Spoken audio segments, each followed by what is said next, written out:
de Cristo. Hoy vamos a traer un tema de suma importancia con respecto a la cruz. Y en este momento nosotros vamos a hablar algo que no está muy desligado del acercamiento a Cristo y la necesidad de Cristo, como es también hablar de la ley.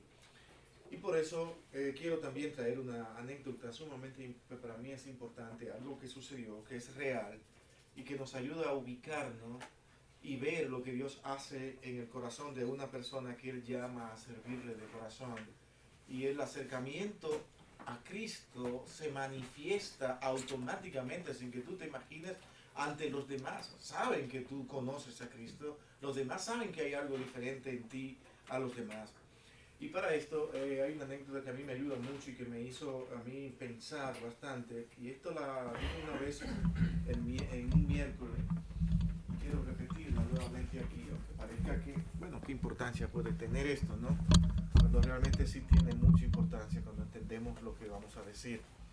Se cuenta que en una reunión de hermanos en Cristo, como siempre, dice, bueno, hermanos, lo que ustedes expresen en su corazón, tomen un pasaje de la Biblia, lo expresan, lo manifiestan como un pasaje que ha sido de bendición en este año para ustedes. Y en ese proceso todos fueron diciendo algo de algún texto de la Escritura y dándolo, algunos lo hacían en exclamaciones, en algo realmente que pareciera bonito, como a todos nos gusta. Y se para una persona y cita el Salmo 23, y era ya una persona profesional en eso de las exclamaciones. Y comienza a hacerlo de una manera magnífica, admirable, la manera que tienen esas personas que están preparadas para eso, para hacerlo, y recita aquel Salmo 23 que dice, todo el mundo dice, wow, tremendo, cómo lo ha hecho, tremendo, magnífico, la gente como acostumbran siempre aplauden, y le preguntan ya, queda una sola persona para que diga lo que él tiene como importante. Él dice, bueno, ya yo no sé qué más puedo hacer, porque yo creo que no debo pararme, no tengo más nada, porque para mí lo más importante que el Señor ha hecho para mí es reconocer quién es Él, qué es lo que Él hace conmigo, ver a Él como mi pastor, y ya el hermano ha declamado esto de una manera que yo me siento incompetente para hacerlo. No quiso hacerlo. Los hermanos le dicen, no, pero hazlo como tú seas, no importa, lo mismo, y el mismo exclamador lo animó a hacerlo. Y esta persona comenzó a recitar aquel verso en su manera de ser, no con toda la algarabía ni las preparaciones que se requieren para hacer una declamación como esta. Cuando él termina, nota que todo el mundo está callado. Pero es que no había ni una persona que pudiera hablar, todos comenzaron a llorar. ¿Qué pasó? ¿Qué pasó? Y todo el mundo callado se para, el mismo que exclama y dice, hermanos, yo quiero que ustedes vean la diferencia de lo que él hizo y lo que yo hice. Es que para él, el pastor es el pastor de él. Y eso lo pudimos sentir todos. Por eso nosotros no pudimos dejar de sentir lo que él sentía, porque lo que él estaba diciendo era algo que estaba en su corazón. Mi hermano, no vale la pena que nosotros seamos buenos expositores, excelentes expositores, si lo que estamos diciendo y hablando no está en nuestro corazón. Las personas se van a dar cuenta. Las personas lo van a ver.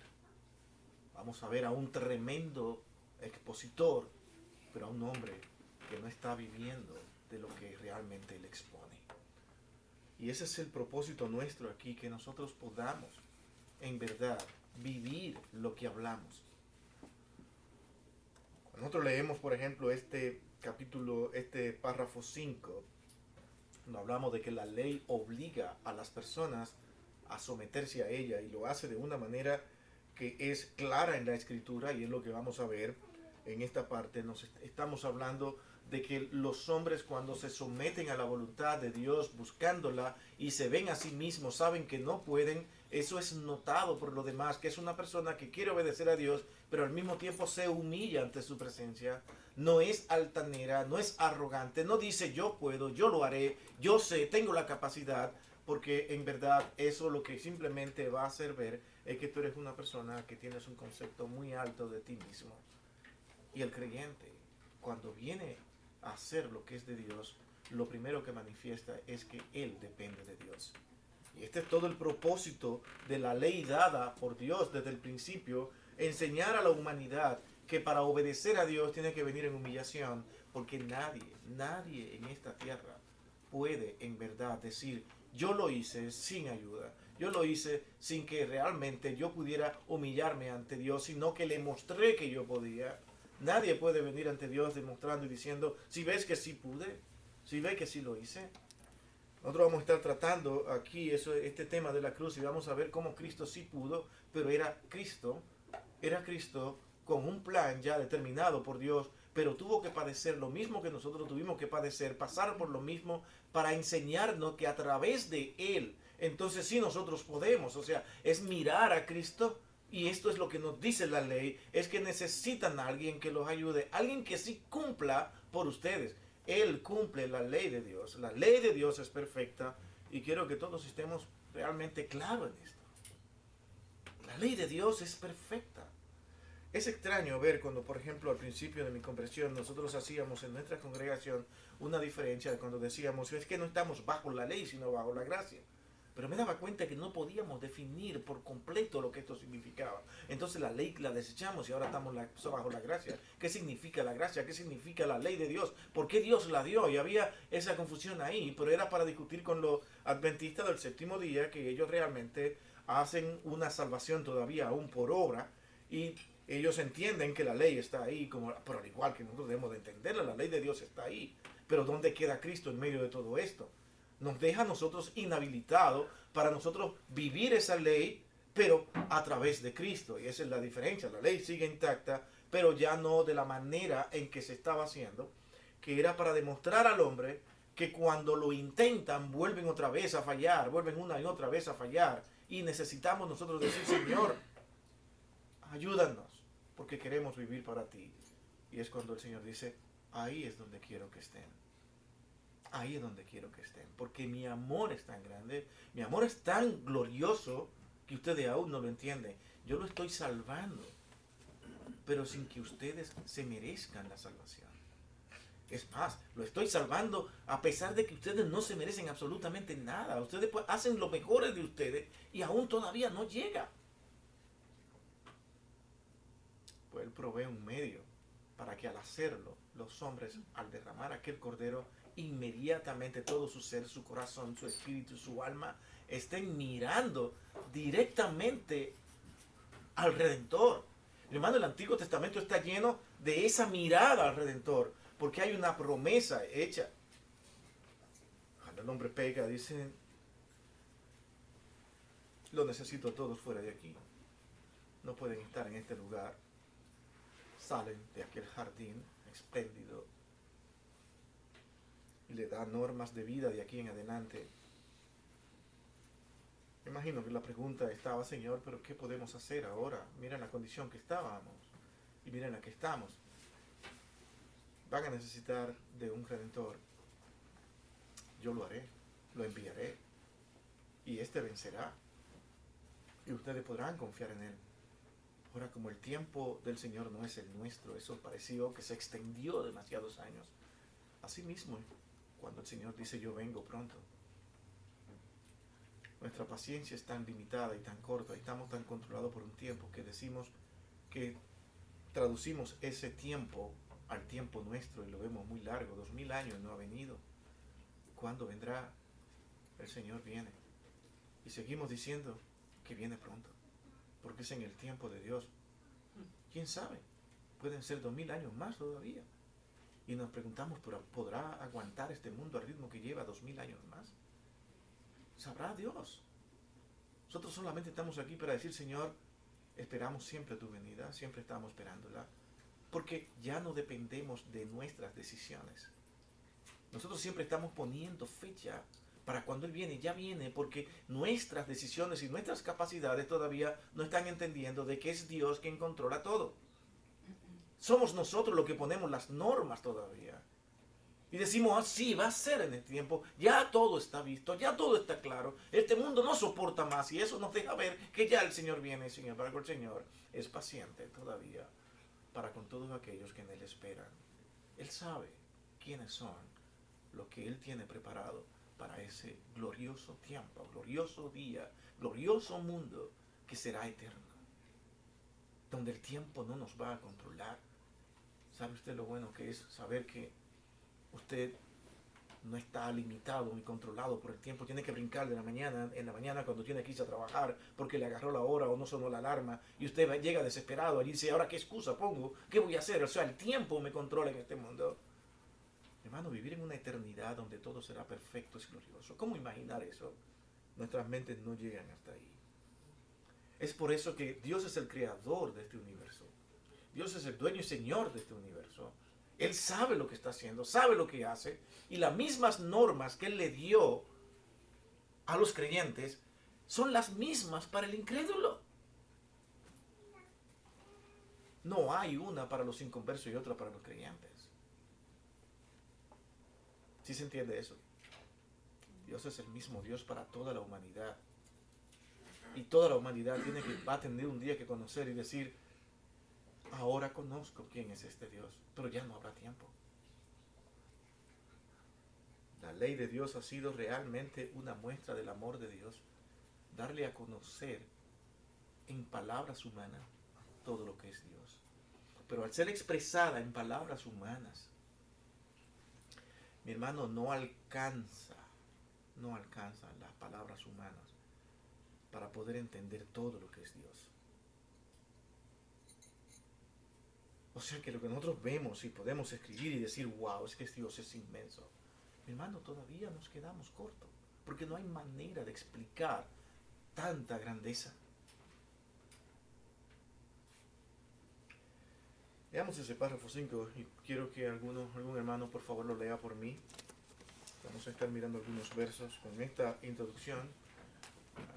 Siempre acostumbro a hacer esto, se me extiendo, ¿no?, en las introducciones.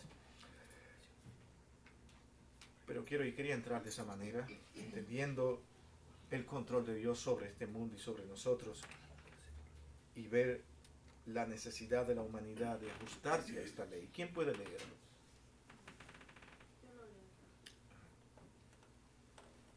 La ley moral obliga para siempre a todos, tanto a los justificados como a los demás, a que se la obedezca. Y esto no solo en consideración a su contenido, sino también con respecto a la autoridad de Dios, el Creador, quien era Dios. Tampoco Cristo en el Evangelio de ninguna manera cancela esta obligación, sino que la refuerza considerablemente. Eso es mucho. ¿Sí ven lo que estamos diciendo? Llegamos al Antiguo Testamento, esta última parte es importante. Y decimos, bueno, por fin nos liberamos de la ley, ahora vivimos sobre la gracia.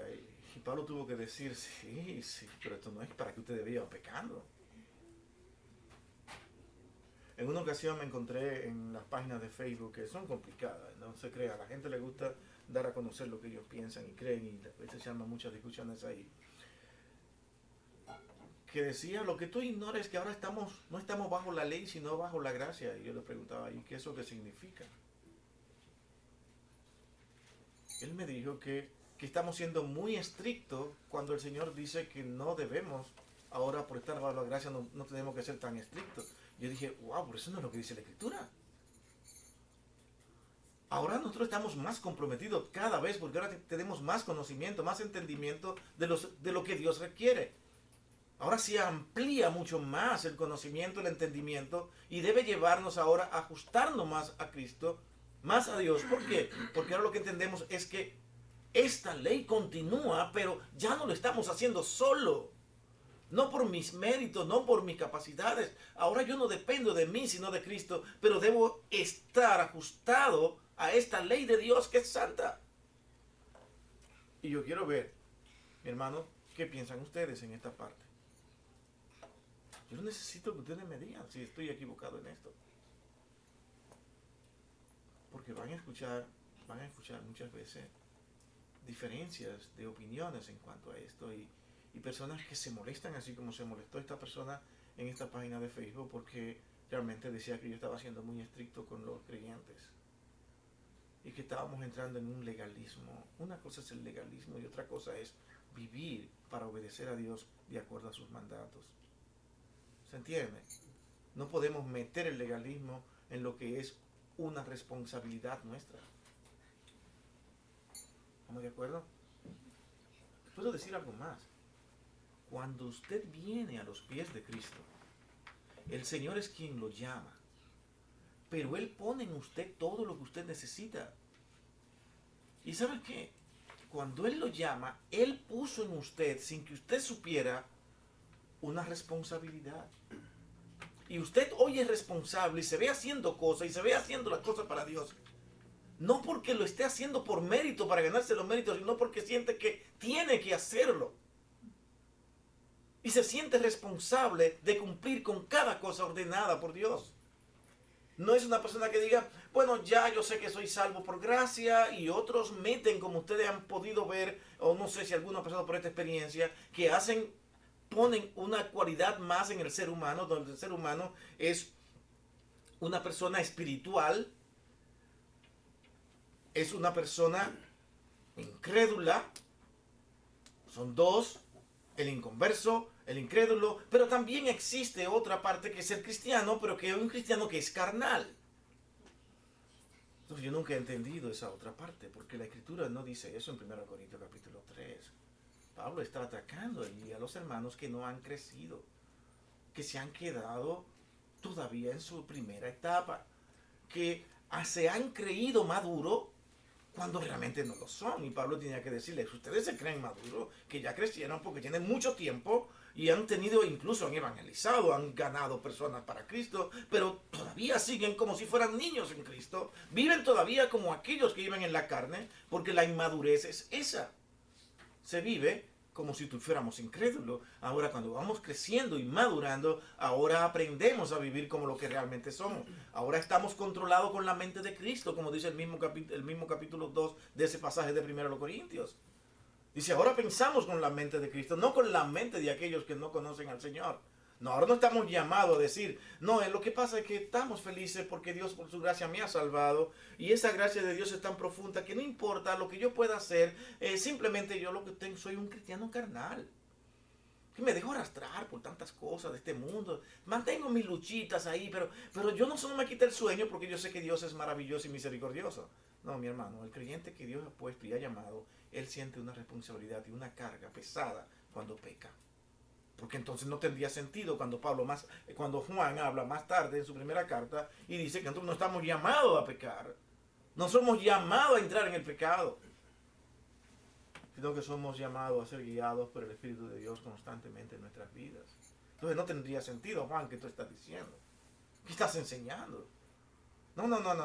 Tú te estás olvidando de lo que Pablo dijo en el capítulo 3 de 1 Corintios. Juan realmente está diciendo que esa es la condición del creyente y que Dios te llama a ti, y cuando te llama con esa condición.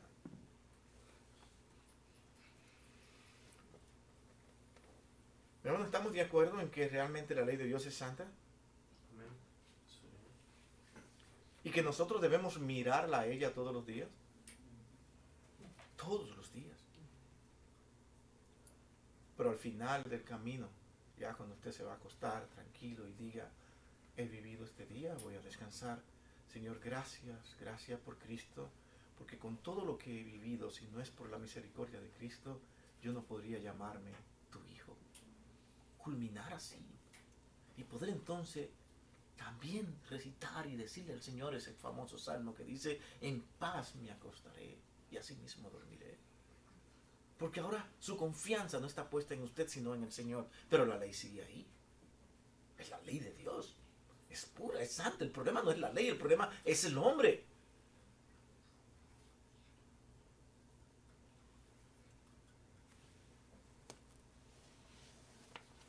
Nosotros somos muy malos soldados, pero la ley es un buen capitán. ¿Se entendió eso? Los malos soldados somos nosotros, pero la ley es un buen capitán. Sabe cómo guiarnos. nosotros no podemos muchas veces obedecer las órdenes del capitán. Nos quedan muy altas. Vamos a leer Mateo 19, 16 al 22 para ver esa parte de la ley moral donde habla que es para todos, tanto para los justificados como para también aquellos que no son justificados. Vamos a leer 2 versos, vamos a leer también a Romanos. Yo quiero leer a Romanos estaba pensando, tengo una en estos 2 versos. Yo quiero leer de Romanos el 15, el 3, 19 al 20 de Romanos, y de Mateo 19, 16 al 22. Esos 2 textos para hablar de este principio aquí. ¿Quién me lee el primero? Mateo 19, 16 al 22, y luego alguien va a leer Romanos 2, 14 al 15, esos 2 primeros pasajes. Mateo 19, 16 al 22 dice: Y he aquí, se le acercó uno y le dijo: Maestro, ¿qué bien haré para obtener la vida eterna? Y él le dijo: ¿Por qué me preguntas acerca de lo bueno? Solo uno es bueno. Pero si deseas entrar en la vida, guarda los mandamientos. Él le dijo: ¿cuáles? Y Jesús respondió: no matarás, no cometerás adulterio, no hurtarás, no darás falso testimonio, honra a tu padre y a tu madre, y amarás a tu prójimo como a ti mismo. El joven le dijo: todo esto lo he guardado. ¿Qué me falta todavía? Jesús le dijo: si quieres ser perfecto, ve y vende todo lo que posees y da a los pobres, y tendrás tesoros en los cielos. Y ven, sígueme. Pero al oír el joven estas palabras, se fue triste, porque era dueño de muchos bienes. En este primer pasaje ustedes pueden notar que hay un diálogo interesante aquí entre Cristo y una persona que dice: yo quiero ganar el cielo, ¿cómo yo puedo llegar al cielo? ¿Qué es lo que hay que hacer? Está hablando de una persona que al final de este mismo texto se muestra que no ha conocido a Dios. Pero el Señor le dice: tú estás en la obligación de hacerlo. Podría haber dicho: bueno, si no eres uno de mis escogidos, de mis llamados, entonces lamentablemente no tengo nada que hacer. Pero Él quiso mostrarle su condición y su necesidad. Y como conocía aquel corazón y dónde realmente estaba, ¿qué le dice? Ve y vende todo lo que tú tienes y comienza a darlo a los pobres. Ahí habla lo que realmente tú eres. Pero el Señor te está llamando a ti a un desinterés de todas las cosas de este mundo. De todo lo que está en este mundo, para tú consagrarte enteramente a Dios. Pero eso también te lo dice a ti, en tus ambiciones y en tus prioridades. ¿Cuáles son tus prioridades? Lo que el Señor nos está diciendo a todos aquí es que nosotros debemos tener como prioridad sujetarnos a Dios, vivir para Dios, sin que nuestras mentes estén apegadas a nada de este mundo. Porque eso es lo que exige la ley de Dios. La ley de Dios exige primero la santidad y pureza tuya. Y luego te puedes mirar a ti mismo si quieres. Pero primero el Señor.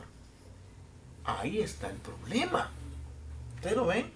El problema nuestro es que siempre encontramos dificultad para obedecer a Dios perfectamente, porque es que nuestra vanidad, nuestro ego, nuestra arrogancia, nuestra forma de inclinarnos al pecado nos obliga muchas veces a desobedecer a Dios y mantenemos una lucha. Pablo habla de una batalla constante consigo mismo. Porque es que es difícil al final de todo no pensar en mis prioridades, que es lo que yo considero más importante. Aquel rico consideraba más importante, se dio cuenta en ese momento, no lo sabía, tal vez se fue pensando y dice: pero ¿cómo hago esto? pero mi corazón realmente no está en obedecer la ley de Dios. Yo estoy realmente perdido en mí mismo. Imagino que se va llorando, inquieto, porque ¿qué hago? No puedo hacer eso. ¿Por qué me dice que haga esto? No está diciendo que tú tengas bienes o no tengas bienes, sino que tú entiendas dónde está tu corazón. Los seres humanos a veces dependemos de una alabanza, de una honra, de una glorificación de los hombres y no nos damos cuenta. El día que eso falta, yo comienzo a entristecerme, yo comienzo a angustiarme porque ¿qué pasó conmigo? ¿Por qué no me reconocen quién soy? ¿Por qué no entienden esto de mí, esto o aquello? Dependemos de eso. Y es la misma actitud del hombre rico. Hermano, el creyente, cuando ve la ley de Dios, ¡wow! ¡Qué pura y santa es! Inmediatamente se ve a él. Y dice, pero, espera, es que yo realmente soy una persona que tiene mucho todavía que alcanzar. El creyente no es aquel que diga, ya lo he logrado, ya alcancé. Hermano, incluso conocí a un pastor que siempre se ufanaba de decir de que nosotros lo que hemos alcanzado madurez, nosotros realmente podemos y tenemos autoridad para decir esto o aquello. O sea, ¿cómo tú puedes hacer eso cuando realmente nuestra autoridad es toda la Escritura, la palabra de Dios, y yo solamente un instrumento donde Dios me usa como Él quiere, como a Él le plazca? No porque ahora Él me ha hecho grande. Dios no nos ha hecho a nosotros grande para que lo proclamemos, sino para que nos demos cuenta de que el grande es Dios en nuestras vidas. Eso es todo lo que Dios ha estado haciendo. Sí, tiene cosas que realmente otros no tienen, que son bastante buenas y bastante útiles, pero eso lo ha hecho Dios, no tú. ¿Por qué te enaltece? ¿Por qué quiere darlo a conocer al mundo de que Dios ha hecho una obra maravillosa en ti? Es de moda en muchos predicadores hoy en día también, muchas veces cuando Dios en su gracia, en su misericordia le ha permitido tener, por ejemplo, una familia muy ordenada, y que todos sus hijos y todos van buscando del Señor, y que incluso han hecho carreras universitarias, antes de empezar a predicar hay que dar a conocer lo que Dios ha hecho con su familia, y eso es wow, qué grande, qué bien lo he hecho. Para mí eso es triste, porque eso es dejar de ver a Dios para comenzar a mirarse a nosotros mismos. Ese otro texto de Romanos 2, 14 al 15 también para mí es importante. ¿Quién quiere leerlo? Sí. Una pregunta. Ajá, perfecto. El joven rico, él estudiaba la palabra de Dios, ¿verdad? Dice que guardaba los mandamientos, yo lo leo, él creía de eso. Sí, entonces él iba a una sinagoga Uh-huh. y le mostraban la ley de Dios. Y él dice en el 16, entonces vino uno y le dijo, maestro bueno, ¿qué bien haré para tener la vida eterna? Él le dijo, Jesús, ¿por qué me llamas bueno? Entonces él se consideraba bueno, porque él iba a la sinagoga, él cumplía los mandamientos, y o sea, entonces él llevaba una vida de que yo soy estricto en los mandamientos que yo sigo, entonces yo voy a tener la vida eterna. O sea, él le pensaba eso, yo aporto a la iglesia, yo ayudo, yo esto, yo lo otro, yo guardo los mandamientos. Dice que ninguno de ellos él había, que él los, todos, o sea, él los seguía todos. Entonces cuando Jesús le dice, vende tus bienes y dáselo a los pobres. Uh-huh. Entonces dice que él es donde él se entristece. Entonces él sentía una persona buena, que él cumplía con todo. O sea, sí. Entonces, bueno, eso me viene a la mente que habemos muchos hermanos que actuamos de esa forma. O sea, no vemos que el Señor vino y Él anduvo con pecadores, no con personas buenas, con pecadores en medio de ellos para que uno como hijo de Él reconociera que somos pecadores todos y que necesitamos de ser salvos por Él. Pero lo que me llama la atención, es que Él iba a una sinagoga y él tenía en su mente los mandamientos. Perfecto. Mi hermano, aquí, ok, Sí, ya, vamos a dar oportunidad a los demás. Tengo algunas cosas en mente con respecto. Bueno, que ha sacado esto aquí. Esto es importante, mi hermano. Algo iba yo a comentar de eso. Sí. Yo pienso que a lo mejor por un poquito más falta de estudio de la palabra de Dios, a lo mejor hacemos diferentes interpretaciones de ella, ¿verdad? Mi punto de vista es que hay que analizar en el tiempo de Jesucristo los grupos de enseñanza que había en las sinagogas, porque estaban los saduceos, estaban los esenios, estaban los fariseos, estaban los celotes. Entonces, este tipo de pensamiento que ese rico llevaba era un tipo de pensamiento de los saduceos, porque ellos no creían en la resurrección. Al no creer en la resurrección, pero sí guardaban la ley, guardaban los mandamientos. Pero como ellos no creían en la resurrección, ellos decían, solamente vas a tener una vida aquí. Es aquí donde debes de disfrutar las bendiciones de Dios, porque ellos no creían en la resurrección. Entonces, ellos al tener posesión materiales, ellos no se querían desprender de eso, porque ese era el pensamiento de los saduceos. Cualquiera puede estudiar en el internet el pensamiento de ellos. Entonces, las escuelas de interpretación en ese tiempo de Jesucristo fue cuando Cristo venía y confrontaba esos tipos de pensamiento, porque lo mismo hizo cuando Él los confrontaba en el día de reposo. Acuérdense que muchos ellos le exigían que no hiciera nada cuando era un día de reposo, mas otros eran más conscientes, decían, no, pero es que se está muriendo esta persona y no puedes hacer eso. Entonces, hay que meternos también en el tiempo de Jesucristo y ver los pensamientos de esas... Sí. Habían varias escuelas, es cierto, pero noten la expresión, cómo este hombre, vamos a suponer que él fuera de alguno de estos grupos, ¿comprende? Pero la pregunta fue directa. ¿Qué yo haré?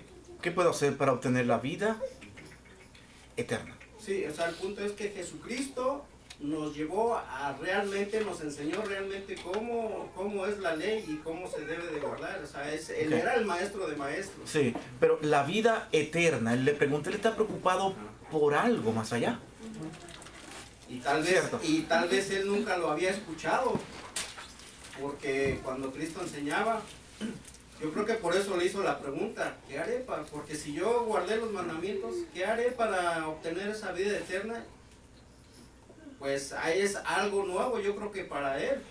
Pues que pueden pasar varias cosas en esto que nosotros podemos ver, no darla por seguro, pero ¿qué pasaba en la mente de aquel hombre? Y hay algo importante al final, y es lo que el Señor le demuestra.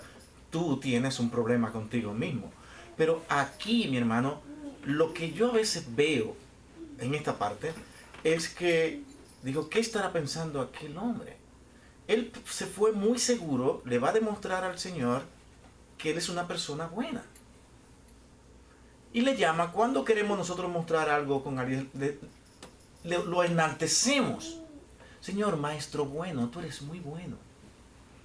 Ahora dime, ¿qué debo yo hacer para alcanzar la vida eterna? Él le está llevando al Señor que al final de la conversación le diga, wow, tú como guardas todos los mandamientos, también eres una persona muy buena.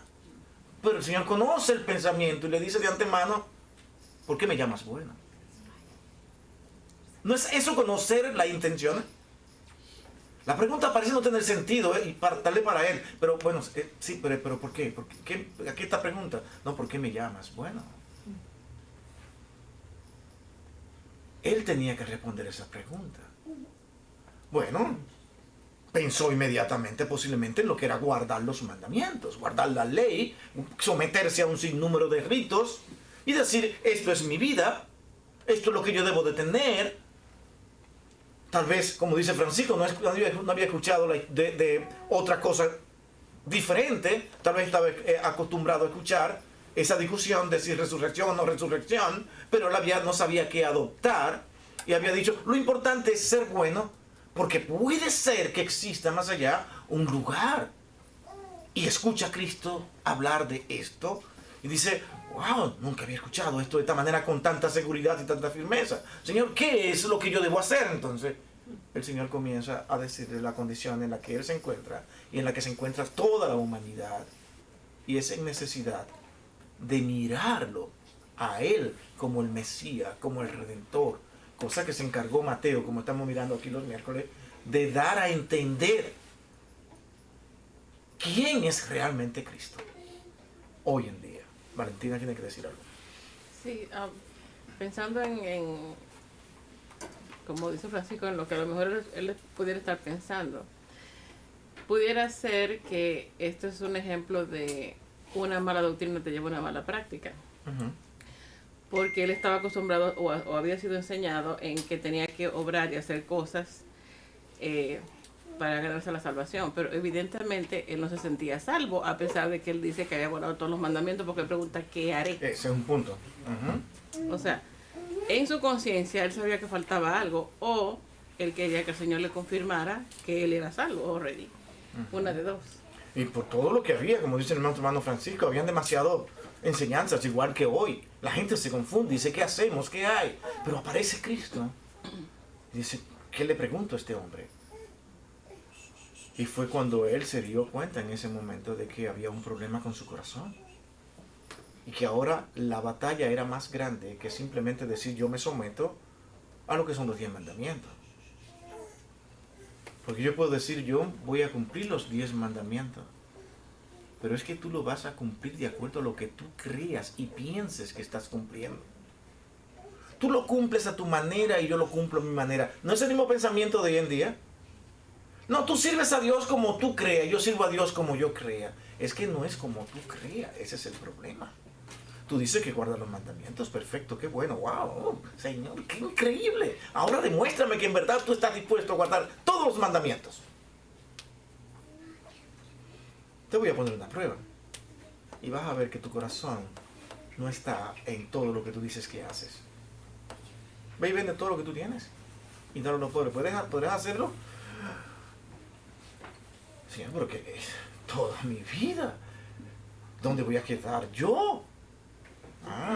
Entonces el problema es ese. Tú no estás dispuesto a sacrificarte tú para ayudar a otros que tanto necesitan de todos tus millones que tú tienes ahí. Tú estás aferrado a tu estabilidad de vida que no la vas a negociar con nadie. Y este es el punto. Yo creo que a esa altura, una persona que está sometida a ver los mandamientos, a leerla, a estudiarla como este hombre, ya había entendido la discusión que había entre las diferentes formas de ver lo que era el camino a servir a Dios y agradar a Dios, pero con diferentes vertientes. Y él se había limitado a decir, yo simplemente voy a guardar los mandamientos de Dios y que Él haga lo que Él quiera conmigo. Parece bondadosa, magnífica esa actitud, pero el problema es que todavía yo me estoy acomodando. Como decimos nosotros en mi país decimos, cuando nos queremos demasiado, nos estamos añoñando mucho. Todavía él se quería demasiado a él.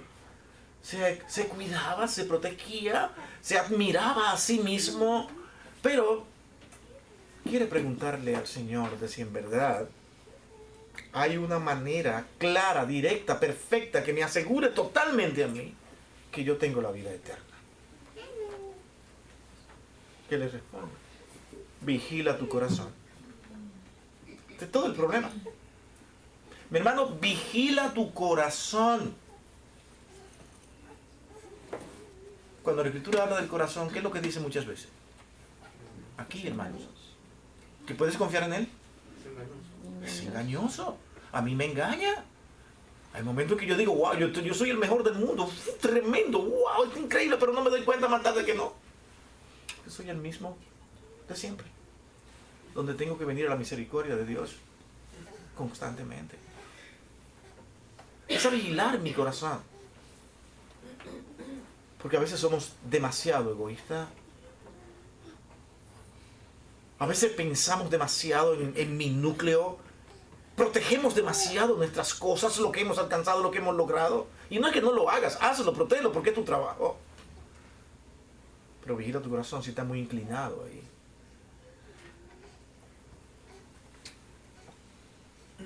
¿Quién ha pensado en esa parte cuando dice de que, porque todo se obtiene con dinero, ¿no?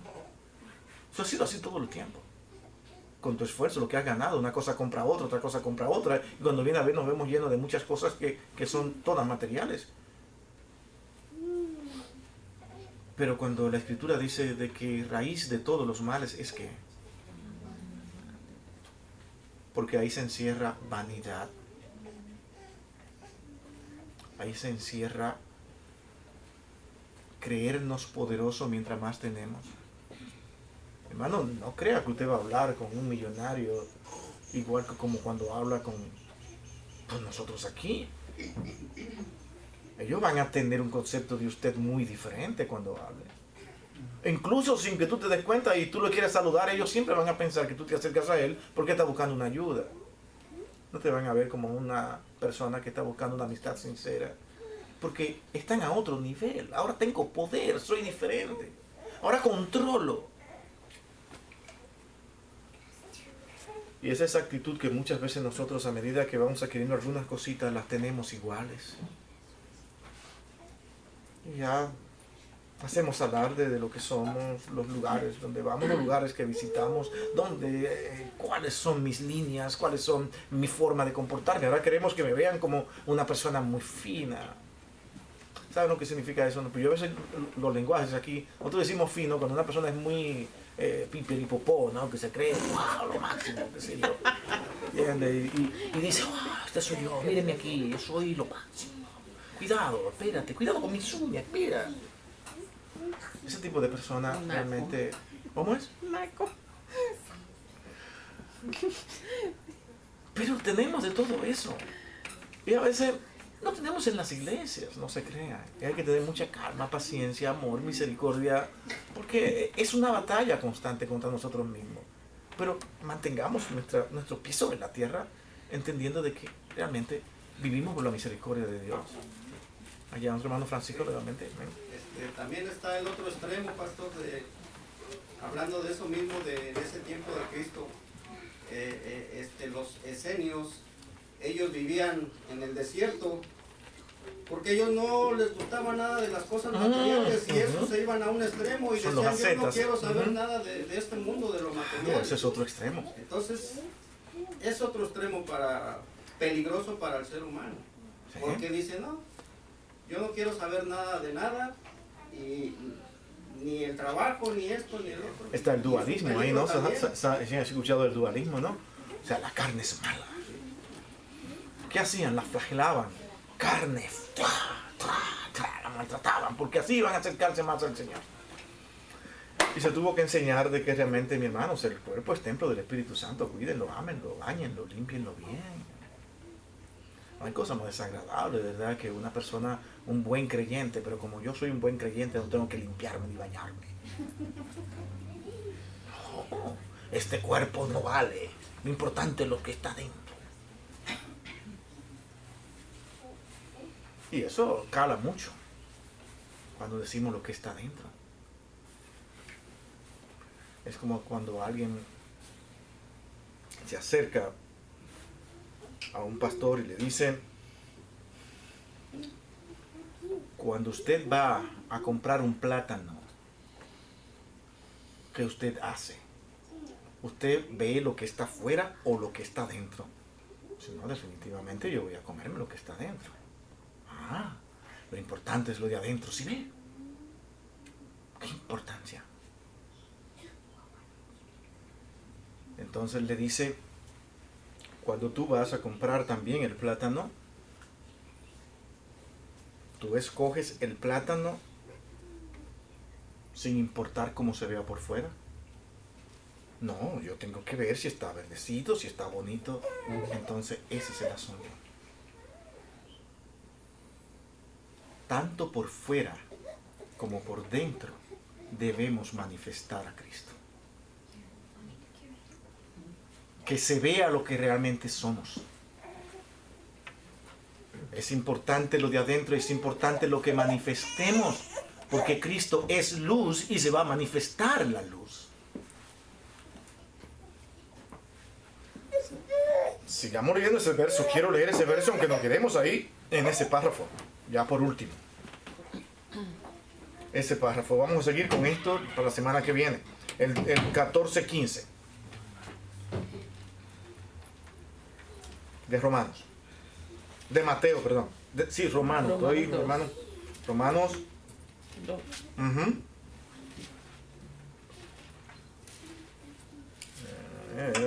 No, eso es Romanos 2, 14 y 15. Al 15. ¿Quién lo tiene? Porque cuando los gentiles que no tienen ley hacen por naturaleza lo que es de la ley, estos, aunque no tengan ley, son ley para sí mismos, mostrando la obra de la ley escrita en sus corazones, dando testimonio en su conciencia y acusándoles o defendiéndoles sus razonamientos. Por eso quería leer ese verso, mi hermano. Es que nadie se puede librar de acercarse ante Dios y salir justificado. Yo no sabía, yo no conocía. Todos. Es que la gente, qué misterio tan grande. ¿Sabe lo que han luchado los científicos por entender? ¿Cómo es que el hombre puede distinguir entre lo que es el bien y el mal? ¿Ustedes han visto ese tipo de estudios? No lo entienden. Porque el hombre podría haber nacido bien o mal. ¿Qué es? ¿Qué es eso? No, yo no entiendo. Fue que me enseñaron lo que era bien y lo que era mal. No, él nace. Él nace así. Y no, lo que están criando niños se van a dar cuenta de eso. De que a veces ellos saben cuando tú sabes, cuando ellos no pueden tocar algo, pero ellos quieren tocarlo. Y cuando lo van a tocar, ellos primeramente miran alrededor a ver quién está ahí. Y dice, seguro no le va a gustar. Saben lo que está bien y lo que está mal. Nacen así. Por esa ley, Dios juzgará al mundo. Por la ley que nosotros hoy tenemos que ver como santa y pura, que la grabó en el corazón de todo ser humano. ¿Ustedes creen eso? Mi hermano, es algo que yo lo veo diario. La ley de Dios está grabada en el ser humano, aún está hasta el más perverso de los ateos. No creen en Dios, pero están defendiendo la sociedad por las cosas injustas e impuras. ¿Pero por qué haces eso? ¿De dónde tú sacaste lo que está bien y lo que está mal? ¿De dónde lo sacas? Porque soy un ser moral. Dice, pero ¿cómo tú puedes ser un ser moral? Y una pregunta te lleva a otra pregunta te lleva a otra. Y tú dices, nunca terminas el punto. Y terminan ellos molestos contigo. Y te terminan diciéndote ignorante, tonto, qué sé yo qué, con todas esas palabras. Dices, no, pero simplemente explícame. No, nadie ha podido. Nadie puede explicar cómo es que el hombre entiende lo que es el bien y el mal. Hermano, la ley de Dios es santa, es pura. Acá, último. En esa misma línea estaba pensando, y como hay un error o confusión en la vida cristiana, y parece haber momentos en que confundimos la santidad por nuestro crecimiento, de nuestro entendimiento, del cumplimiento De los puntos, de los temas, todos. Sí. Olvidándonos en ese proceso de que la única santidad por la cual somos justificados es por la santidad de Jesús. Gracias al Señor. La única manera que podremos crecer en un verdadero crecimiento de la ley es cuando la busquemos con una dependencia y deseo genuino de amar más a Dios y ser un buen embajador del trabajo que hizo Cristo en la cruz. Qué manera de terminar, ¿no? Con estas palabras. Eso es. No hay otra. Somos lo que somos por la gracia y la misericordia de Cristo. Amén. Vamos a orar. Bendito Dios y Padre nuestro, Señor, gracias. Gracias inmensas te damos a ti en este tiempo que hemos tenido, hablando de tu palabra, hablando de tu ley santa, bendita, y al mismo tiempo mirándonos a nosotros mismos, nuestra condición y dependencia de ti. Gracias, oh Dios, por tu grande amor y misericordia que te dignaste, Señor, por amor a salvarnos, sin que nosotros lo pudiéramos merecer.